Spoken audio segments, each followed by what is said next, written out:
നമ്മൾ ഈ വീഡിയോയിൽ പരിചയപ്പെടുന്ന പവർ വീഡർ കിർലോസ്കറിൻ്റെ 5 HP ഡീസൽ മോഡലാണ്. ഞാൻ ഈ വീഡറിൻ്റെ ഡെമോ ചെയ്തിരിക്കുന്നത് കോഴിക്കോട് ജില്ലയിൽ നാദാപുരത്തിനടുത്താണ്. നമ്മൾ ഈ ഡെമോയിൽ കാണുന്ന സ്ഥലം വർഷങ്ങളായിട്ട് ഇളകാതെ കിടക്കുന്ന ഒരു പ്രദേശമാണ്. മണ്ണിൻ്റെ ഉറപ്പ് നോക്കുകയാണെങ്കിൽ കണ്ണൂർ ജില്ലയ്ക്ക് അടുത്തു വരുന്ന പ്രദേശമായതുകൊണ്ട് തന്നെ നല്ല ഹാർഡായ ലാറ്ററൈറ്റ് മണ്ണായിരുന്നു. ഈ വീഡറിൽ ഇപ്പോൾ അറ്റാച്ച് ചെയ്തിരിക്കുന്ന അറ്റാച്ച്മെൻറ്റ് ഡ്രം സ്പൈറൽ വീലാണ്.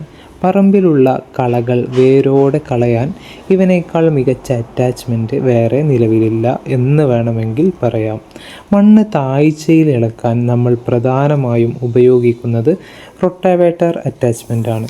അതിൻ്റെ വീഡിയോ തൊട്ടടുത്ത ദിവസം തന്നെ ഞാൻ അപ്ലോഡ് ചെയ്യുന്നതാണ്. നമ്മൾ ഈ വീഡിയോയിൽ കാണുന്നത് പോലെ ഹാർഡായ സോയിലിൽ കൃഷി ഇറക്കാൻ ആഗ്രഹിക്കുന്ന കർഷകർ മിനിമം കിർലോസ്കറിൻ്റെ 5 HP ഡീസൽ ഉപയോഗിക്കുക. കാരണം ഡീസൽ വീഡറുകൾ താരതമ്യേന പെട്രോൾ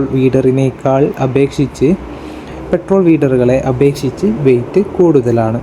ഈ മോഡൽ വീഡറിൻ്റെ വെയിറ്റ് 100 കിലോഗ്രാമിന് അടുത്തു വരുന്നത് കൊണ്ട് ഇത് ഉറച്ച പ്രതലങ്ങളിൽ അനായാസം കൈകാര്യം ചെയ്യാൻ സാധിക്കുന്നു. നിലവിൽ അഗ്രികൾച്ചറൽ മെഷീനറികൾക്ക് സബ്സിഡി അവൈലബിൾ ആണ്.